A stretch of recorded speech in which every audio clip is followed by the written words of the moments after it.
Hello students, कैसे हैं? पढ़ाई लिखाई जारी है?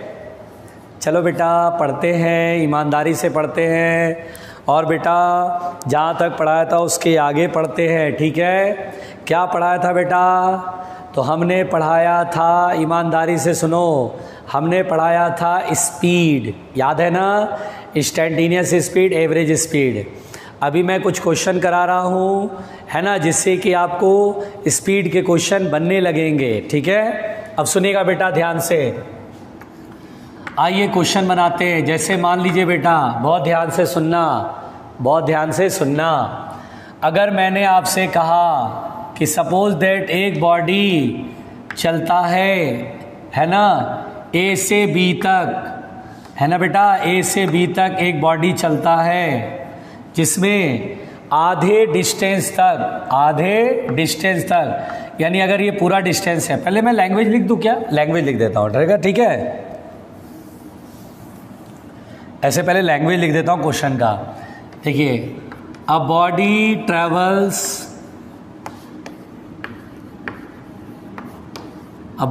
Travels half of the total distance, half of total distance with constant speed v1, with speed v1 का मतलब constant speed है बेटा। ठीक है, with speed v1 and the next half distance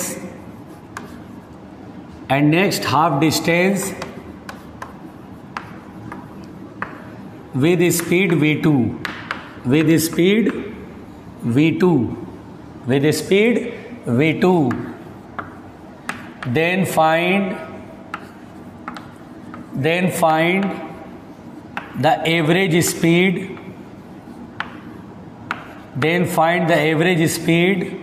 of the body। अब बेटा मुझे बॉडी की एवरेज स्पीड सॉल्व करनी है, तो ये क्वेश्चन कैसे बनाएंगे इसको समझो। देखो यहाँ पर क्वेश्चन कह रहा बेटा, a body travels half of total distance with speed v1, यानी बेटा ये मान लो बेटा, ये बॉडी ए से बी तक जाएगा, तो कह रहा है कि ए से बी तक का जो टोटल डिस्टेंस है उसका आधा डिस्टेंस, यानी मान लो टोटल डिस्टेंस s है, ऐसा मान लेते हैं, टोटल डिस्टेंस s है, तो आधी डिस्टेंस कितना होगा? s/2। इस आधी डिस्टेंस तक इसकी स्पीड है बेटा v1, है ना, आधी डिस्टेंस तक स्पीड है v1, और नेक्स्ट आधी डिस्टेंस तक स्पीड है v2, और अगले आधे डिस्टेंस में स्पीड है v2। तो हमें बोला बेटा यहाँ से यहाँ तक एवरेज स्पीड सॉल्व करो। तो बेटा यहाँ पर एवरेज स्पीड, हाँ यहाँ से स्पीड v1 है, फिर यहाँ v2, स्पीड चेंज हुआ है, तो यहाँ से यहाँ एवरेज स्पीड। तो बेटा एवरेज स्पीड के लिए होता है फॉर्मूला, मैंने समझाया था, एवरेज स्पीड का फॉर्मूला होता है total distance travelled upon total time taken, total distance travelled upon total time taken, total time. तो टोटल डिस्टेंस यहाँ से कितना बेटा? s, टोटल डिस्टेंस s है। अब टोटल टाइम, यहाँ से यहाँ तक टाइम, तो पहले s/2 तक यहाँ तक पहुँचने में टाइम लगाते हैं, यहाँ से यहाँ तक टाइम फाइंड करते हैं कि इतने डिस्टेंस को ट्रेवल करने में कितना टाइम लगा, फिर यहाँ से यहाँ तक टाइम निकालते हैं। तो देखो बेटा, डिस्टेंस बराबर स्पीड इनटू टाइम होता है, तो टाइम बराबर क्या होगा? डिस्टेंस अपॉन स्पीड, है ना, ये समझो ध्यान से। डिस्टेंस बराबर, डिस्टेंस को ऐसे लिख रहे हैं, स्पीड इनटू टाइम। ये फॉर्मूला तब लगाते हैं जब यूनिफॉर्म स्पीड होता है, कांस्टेंट स्पीड, कल समझाया था। तो कांस्टेंट स्पीड से चल रहा v1 से, तो यहाँ से यहाँ तक टाइम, तो टाइम बराबर क्या होगा? Distance upon speed. डिस्टेंस कितना है यहाँ से यहाँ तक बेटा? s/2, तो s/2 अपॉन स्पीड नीचे v1, समझ में आ रही बात? फिर यहाँ distance s/2 upon speed v2। ठीक है, बहुत आराम से समझना कैसे बना रहा हूँ। ठीक है बेटा, अब यहाँ पर बेटा बहुत ध्यान से देखिए, तो s कॉमन लेके कैंसिल आउट हो जाएगा। ठीक है, तो एवरेज स्पीड आएगा, देखिए बेटा एवरेज स्पीड यहाँ कितना आएगा? 1, यहाँ आएगा 1/2v1 प्लस 1/2v2। अब बेटा एलसीएम ले लेते हैं, 2 और 2 का एलसीएम 2 और v1 v2 मल्टीप्लाई में, यहाँ होगा V2 और यहाँ होगा V1 और ये ऊपर चला जाएगा। सो एवरेज स्पीड आएगा बेटा 2v1 v2 upon v1 plus v2। तो इसलिए कभी भी बेटा बहुत ध्यान से सुनिए, अगर कभी बोलता है टोटल डिस्टेंस का हाफ, टोटल डिस्टेंस का हाफ है ना, टोटल डिस्टेंस का हाफ v1 से और बाकी बचे आधे डिस्टेंस को v2 से चलता है, ट्रेवल करता है, तो एवरेज स्पीड, तो कभी भी हाफ डिस्टेंस v1 से हाफ डिस्टेंस v2 से, तो एवरेज स्पीड फटाक से लिखाना है 2v1 v2 upon v1 plus v2। Average speed लिखना है 2v1 v2 upon v1 plus v2। तो ये बेटा आधा आधा डिस्टेंस अगर रहेगा कि आधे डिस्टेंस में v1, अगले आधे डिस्टेंस, तो हाफ ऑफ डिस्टेंस देखना, तो एवरेज स्पीड ये याद रख लो, ठीक है। अच्छा भाई, तो ये मैंने आपको समझाया, इसे आप समझ गए, नहीं आया वीडियो रिप्ले कर लेना, ठीक। चलिए बेटा ध्यान से, अब देखिए बेटा अगला क्वेश्चन देखते हैं, है ना, घबराने का नहीं, आराम से।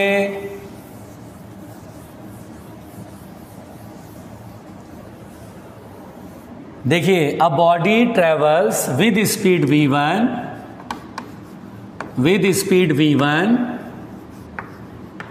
in time half of the total time of journey, in time half of the total time of journey, half of the total time of journey and with speed v2 and with speed v2 and with speed v2 in next half time, in next half time, ठीक है बेटा, in next half time। अब यहाँ पर मेरे से कहेगा कि बताइए एवरेज स्पीड, लिख देता हूँ है ना, find average speed, find average speed है ना, फाइंड एवरेज स्पीड।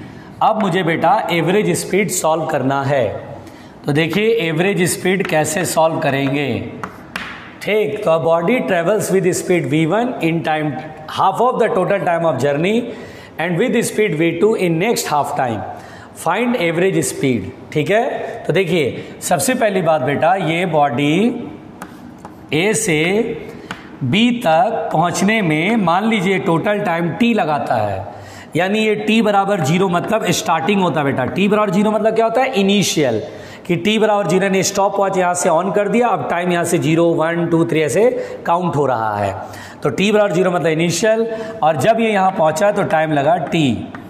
तो आधे टाइम तक ये जैसे मान लीजिए यहाँ पर ये टाइम t/2 हो गया बेटा, यानी देखिए टोटल टाइम का t/2, इसमें v1 स्पीड है और फिर t/2 से t तक में स्पीड v2 है। तो हमसे कह रहा है कि आप बताइए एवरेज स्पीड। तो देखिए बेटा एवरेज स्पीड बहुत सिंपल है, एवरेज स्पीड होता है total distance upon total time. तो total distance upon total time, ध्यान से समझना, ठीक है, total distance upon total time, total distance upon total time. अब टोटल डिस्टेंस यहाँ से यहाँ तक टोटल कितना डिस्टेंस ट्रेवल करेगा, एस थोड़ी ना है कि s/2 s/2, यहाँ तो टाइम का आधा आधा दिया हुआ है, 1 घंटे तक गाड़ी चलाए तो आधे घंटे तक v1, अगले आधे घंटे तक v2, ऐसा मामला है। तो माने ये डिस्टेंस s1 और ये डिस्टेंस s2 है ना, s1 plus s2 upon total time तो t है ही।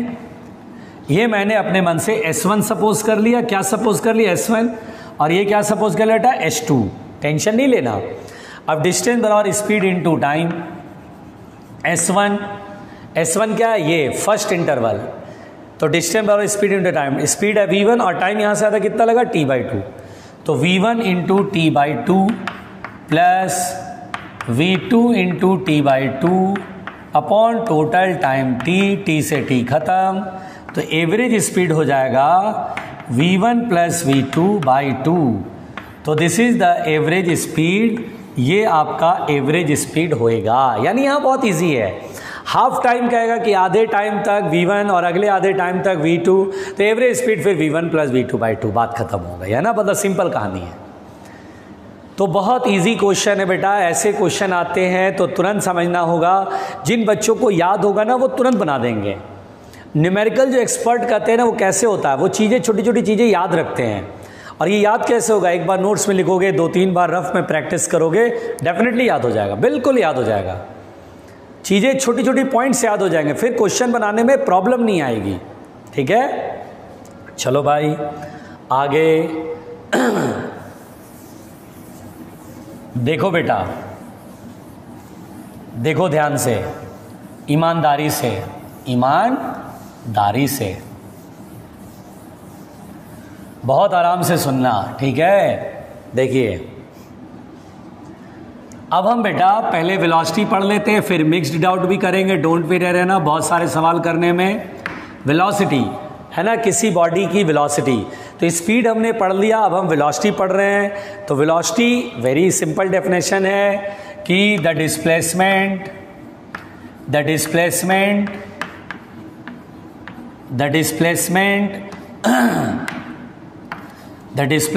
traveled by a body, the displacement traveled by a body in unit time, the displacement traveled by a body in unit time is called velocity, is called velocity। तो देखो बेटा velocity बहुत simple है, velocity का मतलब होता है displacement upon time, velocity का मतलब होता है डिस्प्लेसमेंट अपॉन टाइम, है ना बेटा, आराम से समझिए। वेलोसिटी का मतलब होता है डिस्प्लेसमेंट अपॉन टाइम। और बेटा वेलोसिटी क्या होता है? Displacement upon time. और डिस्प्लेसमेंट क्या होता है? Change in position. आपको बताया था ना डिस्प्लेसमेंट मतलब चेंज इन पोजीशन, तो आप ऐसे बोल सकते हैं वेलोसिटी को, आप बोल सकते हैं चेंज इन पोजीशन, वेलोसिटी को बोल सकते हैं change in position upon time, change in position upon time taken, है ना बेटा, change in position upon time. तो दिस इज द वेलोसिटी। अब बेटा आपको एक बात तो बहुत साफ साफ समझ में आ रहा होगा, डिस्प्लेसमेंट स्केलर क्वांटिटी है वेक्टर क्वांटिटी, तो डिस्प्लेसमेंट एक वेक्टर क्वांटिटी है। अगर इसमें डायरेक्शन होता है तो जाहिर सी बात है वेलोसिटी में भी डायरेक्शन होगा, तो क्योंकि ये वेक्टर क्वांटिटी इसलिए वेलोसिटी भी क्या होता है बेटा? एक वेक्टर क्वांटिटी होता है। तो सिंपल सी बात है, it is a vector quantity, it is a vector quantity, बहुत ध्यान से सुनना, it is a vector quantity, ये बेटा वेक्टर क्वांटिटी है, ठीक है। और हर वेक्टर क्वांटिटी में डायरेक्शन होता है बेटा, है ना, तो डिस्प्लेसमेंट जिधर होएगा उधर ही वेलोसिटी होगा। तो direction of velocity is along the direction of displacement. Direction of velocity अगर पूछा जाएगा बेटा तो हम बोलेंगे direction of velocity is along the direction of displacement, is along the direction of displacement, यानी बेटा जिधर डिस्प्लेसमेंट होएगा उधर ही वेलोसिटी की डायरेक्शन होगी, है ना, बहुत ही सिंपल है ना बेटा, बहुत सिंपल है। तो आप इसको वेलोसिटी वेक्टर को ऐसे लिखिए बेटा, v vector equal to displacement को मैं डेल्टा आर वेक्टर लिख दूं। डेल्टा आर वेक्टर क्या मतलब हुआ? Change in position. R vector हुआ पोजीशन, डेल्टा मतलब क्या हुआ? Change in position. तो delta R vector upon time is the velocity, displacement upon time, या एस वेक्टर कर लो। मान लो वेलोसिटी वेक्टर कोई बोलता है सर डिस्प्लेसमेंट वेक्टर को एस वेक्टर मान लें, तो एस वेक्टर अपॉन टी ऐसे भी लिख सकते हैं, डोंट वरी रहना, बस S vector is the displacement, S vector is the displacement. बहुत सिंपल सी बात है बेटा, है ना, जिधर डिस्प्लेसमेंट होगा उधर ही वेलोसिटी की डायरेक्शन होगी। अभी धीरे धीरे चीज़ें क्लियर होती चली जाएंगी, डोंट वरी रहना, ठीक। देखो बेटा मिटा दें, अब देखिए बेटा ध्यान से, चीज़ें धीरे धीरे धीरे धीरे क्लियर होती चली जाएंगी, ठीक है, धीरे धीरे समझ में आता जाएगा। अब देखिए ध्यान से, बहुत आराम से सुनिएगा।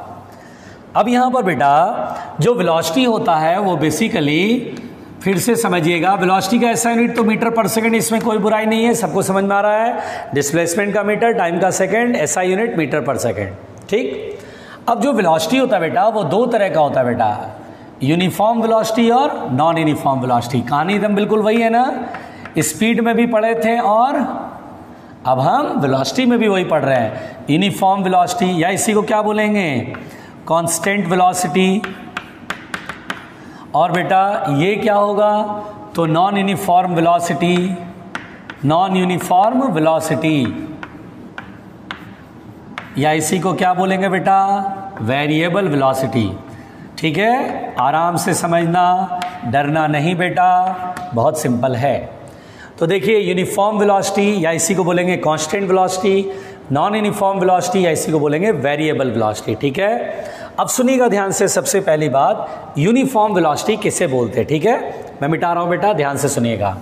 तो चलिए यूनिफॉर्म वेलोसिटी हम पढ़ते हैं आराम से। ठीक, देखिए यूनिफॉर्म वेलोसिटी, यूनिफॉर्म वेलोसिटी किसे कहते हैं बेटा। देखिए अगर आपको यूनिफॉर्म स्पीड याद आ रहा हो कि यूनिफॉर्म स्पीड में मैंने क्या बताया था बेटा, जितना टाइम ऑफ जर्नी तक बॉडी चल रहा है, जो टाइम ऑफ जर्नी है बॉडी का, जैसे 1 घंटा चलता है तो उसको आप स्मॉल इंटरवल्स में बांट लो। वो इंटरवल चाहे जितना छोटा हो, डजेंट मैटर, हर इंटरवल में डिस्टेंस सेम होना चाहिए, तो वहाँ यूनिफॉर्म स्पीड होता था। यहाँ क्या है, जितने टाइम तक चला उस इंटरवल को फिर स्मॉल इंटरवल बांट लो, और हर इंटरवल में यहाँ डिस्टेंस नहीं बोल के क्या बोलेंगे, डिस्प्लेसमेंट। क्या बोलेंगे, डिस्प्लेसमेंट सेम होगा। तो हम बोलेंगे if time of journey be divided into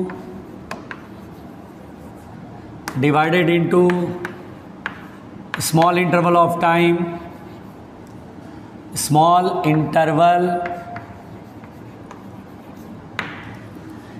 interval of time,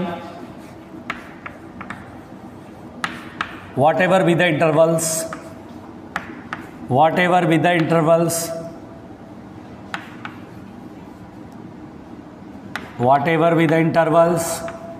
ठीक है। तो when if time of journey be divided into a small interval of time and whatever be the intervals and body covers equal displacement and body covers equal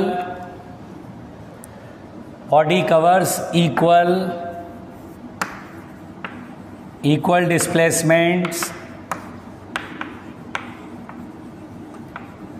in each equal interval of time,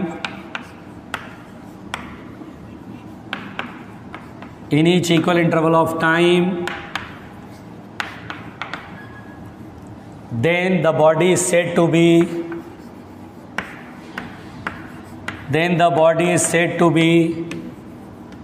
moving with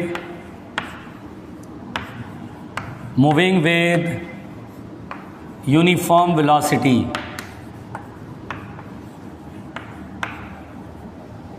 Moving with uniform velocity। ये तो if time of journey be divided into small intervals, है ना बेटा, intervals of time. ठीक है, आप interval में बांट लो टाइम ऑफ जर्नी को, what ever be the interval, doesn't matter, छोटा हो बड़ा हो कोई बात नहीं।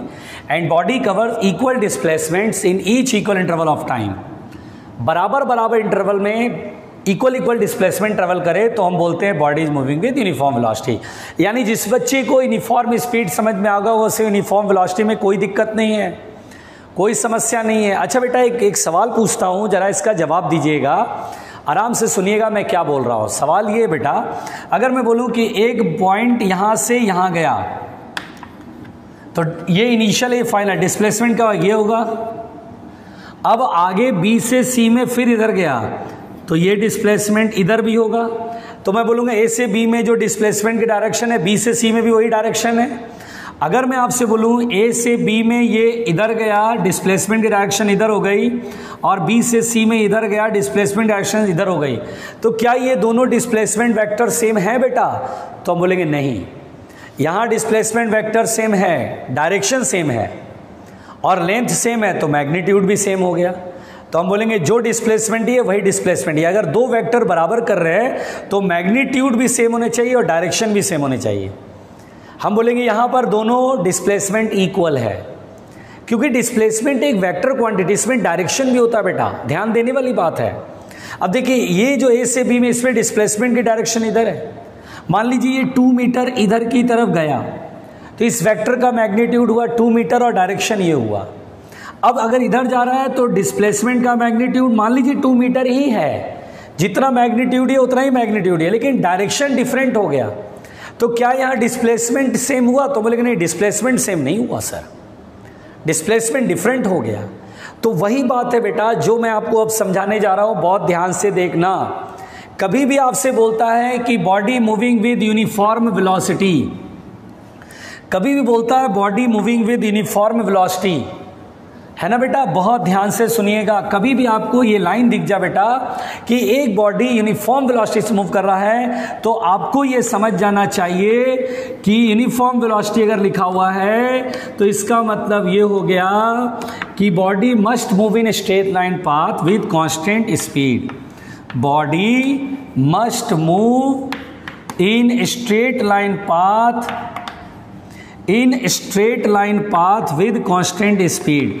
अब क्यों होता है स्ट्रेट लाइन पाथ, अब ये समझ सकते हैं, with constant speed, with constant speed. ये देखिए एक इंपॉर्टेंट लाइन मैंने लिख दिया बेटा, इसे हल्के में मत लेना, इंपॉर्टेंट है। कभी भी क्वेश्चन में बोल देगा body moving with uniform velocity, तो समझ जाना स्ट्रेट लाइन में चल रहा है और एकदम रफ्तार सेम है। क्यों, ये समझो, आराम से समझो बेटा, देखो बिल्कुल आराम से समझना। तो यहां पर बेटा बहुत ध्यान से जो मैं आपको कहने जा रहा हूं उसे समझो। देखो अगर मैं आपसे बोलता हूं body moving with uniform velocity, तो यानी समझना स्ट्रेट लाइन पाथ पर चलेगा। क्यों, जैसे मान लो यहां से यहां तक 1 घंटा वो चलता है, 1 आवर तक चलता है। अब 1 आवर जो टाइम ऑफ जर्नी उसको इक्वल इंटरवल बांट लो, मान लो 1-1 मिनट के 60 इंटरवल्स बांट लो। तो पहले 1 मिनट में ये सामने चला, तो पहले तो सामने चला तो डिस्प्लेसमेंट डायरेक्शन सामने होगी। फिर अगले 1 मिनट में भी सामने ही चला तो डिस्प्लेसमेंट की डायरेक्शन श्योर हो रही है कि सामने की तरफ है।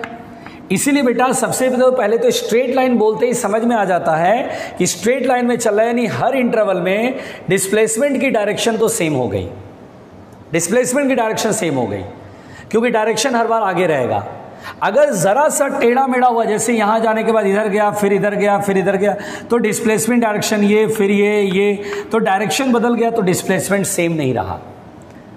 सेम होने का मतलब मैग्नीट्यूड के साथ साथ डायरेक्शन भी सेम होना चाहिए, क्योंकि ये वेक्टर क्वांटिटी है। तो स्ट्रेट लाइन चलने का मतलब समझ में आ रहा है कि हर इंटरवल में डायरेक्शन आगे की ओर रहेगा, डायरेक्शन सेम रहेगा, इसलिए डायरेक्शन तो पहले सेम हो गया। और अब कांस्टेंट स्पीड, यानी यहां से यहां तक जो डिस्टेंस चला वो 2 मीटर चला, 1 मिनट में 2 मीटर, तो फिर अगले में भी 2 मीटर, 2 मीटर। यहां जो डिस्प्लेसमेंट का मैग्नीट्यूड उसे डिस्टेंस समझ लेंगे, क्योंकि जब सीधा सीधा चलता है तो डिस्टेंस एंड डिस्प्लेसमेंट का मैग्नीट्यूड सेम होता है, मैंने बताया है। तो सीधा सीधा चल रहा है तो जो डिस्टेंस आएगा वही डिस्प्लेसमेंट का मैग्नीट्यूड होगा। तो इसीलिए बोलते बेटा यूनिफॉर्म वेलोसिटी अगर लिखेगा तो इसका मतलब हम बोलेंगे स्ट्रेट लाइन में कांस्टेंट स्पीड से चल रहा है। स्ट्रेट लाइन से डायरेक्शन सेम हो गया और कांस्टेंट स्पीड से हर यूनिट इंटरवल में, हर इंटरवल में वो जो है जो ट्रेवल करेगा डिस्टेंस वो सेम रहेगा, यानी डिस्प्लेसमेंट का मैग्नीट्यूड सेम होएगा। इसीलिए आपको ये बात बहुत ध्यान से समझनी बेटा, यूनिफॉर्म वेलोसिटी मतलब हो गया कि बॉडी स्ट्रेट लाइन में कांस्टेंट स्पीड से चलेगा।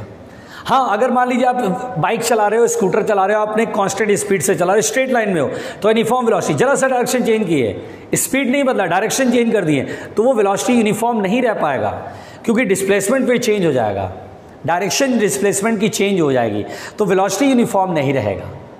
है ना, बात समझ में आई? तो कभी बेटा यूनिफॉर्म वेलोसिटी बोलता है तो body must move in straight line path with constant speed. अगर ये बात नहीं समझ में आई तो आप दोबारा इस लैंग्वेज को, इस वीडियो को 2 मिनट पहले करके रिप्ले कर लो, जिससे कि चीज़ें दोबारा सुन लो और बिल्कुल आराम से इसे मन में बिठा लो, दिमाग में सेट कर लो, नोट्स में लिख लो, रिवीजन जब करो तो 2 बार 3 बार रफ में भी लिख लो, जिससे कि, और ये जो एग्जांपल दिया ये भी एग्जांपल आप बोल बोल के करो। स्ट्रेट लाइन है तो इसका मतलब हर इंटरवल में डिस्प्लेसमेंट डायरेक्शन सेम रहेगी, और स्पीड कांस्टेंट है तो डिस्टेंस भी ट्रेवल करेगा, तो इसका मतलब हर इंटरवल में डिस्प्लेसमेंट सेम रहेगा, और हर इंटरवल में डिस्प्लेसमेंट सेम रहेगा तो इसका मतलब वेलोसिटी कांस्टेंट रहेगी, यूनिफॉर्म रहेगी।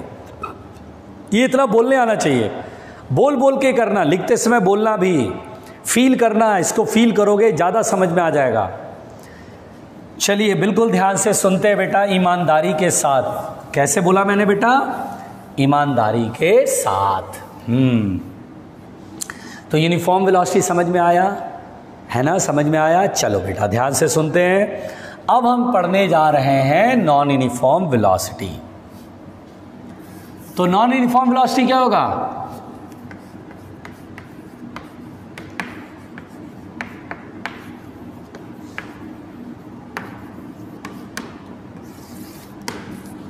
क्या होगा बेटा? Body covers unequal displacements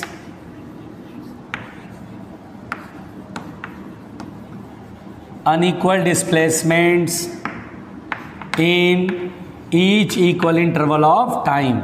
Body covers unequal displacements in each equal interval of time. ठीक है, equal intervals of time. ये इस केस में हम क्या बोलते हैं? बॉडी नॉन यूनिफॉर्म वेलोसिटी से मूव कर रहा है। ठीक है बेटा, क्लियर हो गया? अच्छा, एक पॉइंट सुनो बेटा नोट में करके। अगर मैं आपसे बोलूं, अगर आपसे बोल दिया जाए कि a body having uniform velocity, अगर आपसे बोल दिया जाए कि बॉडी हैविंग यूनिफॉर्म वेलोसिटी, अगर बोल दिया है कि एक बॉडी में यूनिफॉर्म वेलोसिटी है ना, then body must have uniform speed. Then body must have uniform speed. Body must have uniform speed. यानी बेटा एकदम क्लियर है, अगर यूनिफॉर्म वेलोसिटी है तो आप बोल देना कि बॉडी में स्पीड भी यूनिफॉर्म हो के रहेगा, एकदम नेसेसरली हो के रहेगा। But if a body having uniform speed, अगर किसी बॉडी में यूनिफॉर्म स्पीड है, अगर किसी बॉडी में यूनिफॉर्म स्पीड है तो उसका ज़रूरी नहीं है कि वेलोसिटी भी यूनिफॉर्म होगा। यूनिफॉर्म स्पीड तो सर्कुलर पाथ पे भी ऐसे से घूम सकता है, लेकिन चूंकि डायरेक्शन बार बार बदल रहा है तो वेलोसिटी चेंज होती जाएगी। स्ट्रेट लाइन में चल रहा है यूनिफॉर्म स्पीड से तो यूनिफॉर्म वेलोसिटी हो जाएगी। वेलोसिटी यूनिफॉर्म है तो इसका स्ट्रेट लाइन में चल रहा है विद कांस्टेंट स्पीड, ये क्लियर हो गया। यानी वेलोसिटी यूनिफॉर्म रहेगा तो स्पीड भी यूनिफॉर्म होगा, लेकिन अगर स्पीड यूनिफॉर्म है तो जरूरी नहीं कि वेलोसिटी यूनिफॉर्म हो। तो then it is not necessary that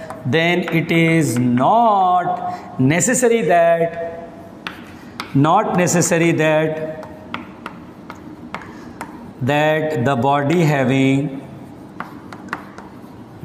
having uniform velocity. ठीक है बेटा, ये सबको क्लियर होना चाहिए, है ना। कोई ज़रूरी नहीं है कि यूनिफॉर्म स्पीड हो तो वेलोसिटी भी यूनिफॉर्म हो, लेकिन अगर यूनिफॉर्म वेलोसिटी हो तो स्पीड यूनिफॉर्म तो होना ही होगा, होके रहेगा, होता ही है। तो ये देखिए, मैंने आपको ये समझाया, कुछ क्लियर है बातें, बहुत साफ साफ बता रहा हूँ, बहुत सिंपल कहानी है बेटा। ठीक है, चलिए ध्यान से देखिएगा, बहुत प्यार से बेटा। आइए अब हम लोग देखते हैं, नॉन यूनिफॉर्म वेलोसिटी तो समझ गए, और ये दो पॉइंट एकदम क्लियर होना चाहिए। अगर किसी बॉडी में यूनिफॉर्म वेलोसिटी है, स्ट्रेट लाइन पाथ पर कांस्टेंट स्पीड भी होना पड़ेगा, यानी यूनिफॉर्म वेलोसिटी है तो यूनिफॉर्म स्पीड होगा। लेकिन अगर किसी बॉडी में यूनिफॉर्म स्पीड है तो ज़रूरी नहीं कि उसका यूनिफॉर्म वेलोसिटी भी यूनिफॉर्म हो, ये कोई ज़रूरी नहीं है। ठीक, तो then it is not necessary that the body having uniform velocity. ठीक, समझ में आ गया। आइए अब हम पढ़ते हैं बेटा इंस्टेंटेनियस वेलोसिटी। अब हम पढ़ेंगे इंस्टेंटेनियस वेलोसिटी। क्या पढ़ेंगे बेटा? Instantaneous velocity. तो अब इंस्टेंटेनियस वेलोसिटी पे तो ज़्यादा बोलने की ज़रूरत तो है नहीं मुझे, क्योंकि इंस्टेंटेनियस स्पीड आपने पढ़ा हुआ है। तो इंस्टेंटेनियस स्पीड अगर जिसका पढ़ा हुआ उसके लिए इंस्टेंटेनियस वेलोसिटी कोई बड़ी चीज़ तो है नहीं।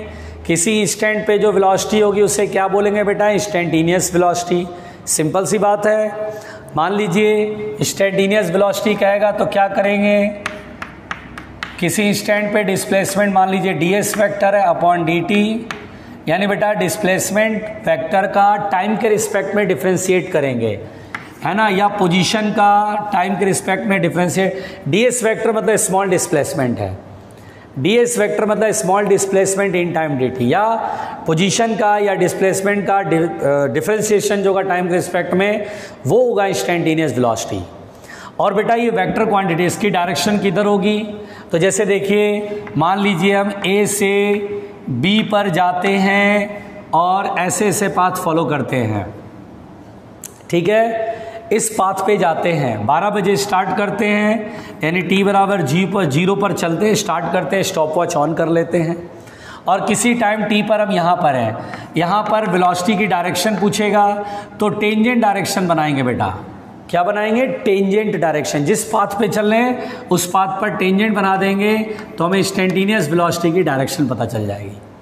जैसे मान लीजिए हम सर्कुलर मोशन कर रहा बॉडी कोई, अब मुझसे कहेगा बॉडी किसी टाइम पर यहाँ पर है, टाइम t है, बताइए बॉडी में वेलोसिटी किधर होगी। अगर ये ऐसे घूम रहा है तो हम टेंजेंट डायरेक्शन में बोलेंगे इंस्टेंटेनियस वेलोसिटी इस इंस्टेंट पे टेंजेंट डायरेक्शन में होगा।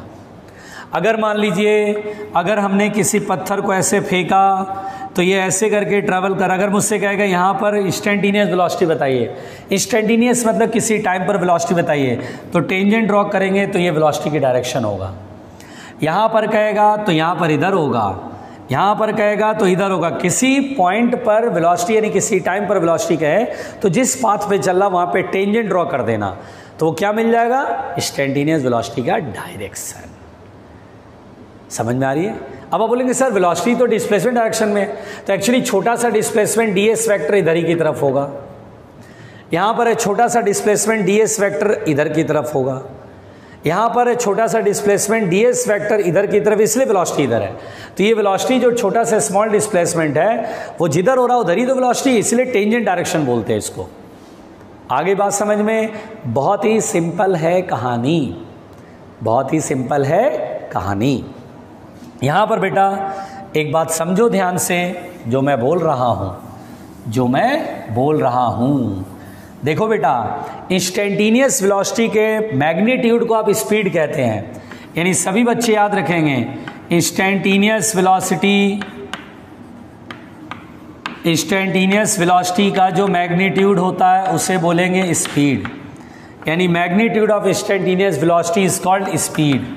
At that moment instantaneous speed के बराबर होगा, यानी इंस्टेंटेनियस वेलोसिटी किसी टाइम पर वेलोसिटी 5 मीटर पर सेकंड ईस्ट की तरफ, तो उस इंस्टेंट पर स्पीड 5 मीटर पर सेकंड बोलेंगे। तो इंस्टेंटेनियस वेलोसिटी का जो मैग्नीट्यूड होता है उसे ही इंस्टेंटेनियस स्पीड भी कहते हैं बेटा। आ रही बात समझ में? कोई दिक्कत तो नहीं है, बहुत ही सिंपल है।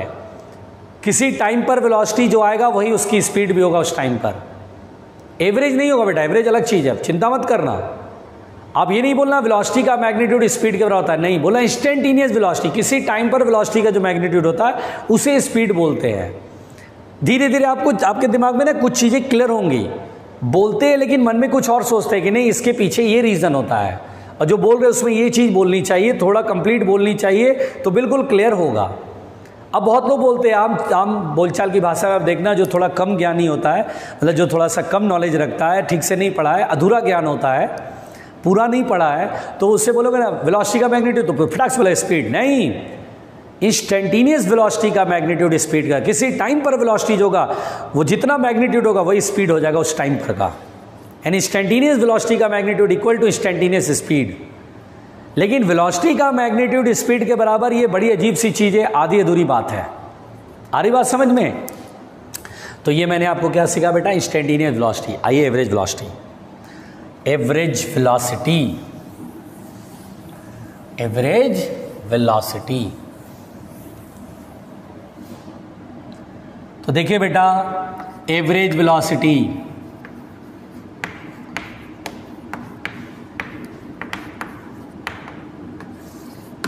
एवरेज वेलोसिटी क्या होता है? Total displacement upon total time. Simple सी बात है, एवरेज वेलोसिटी होगा total displacement upon total time taken, total displacement covered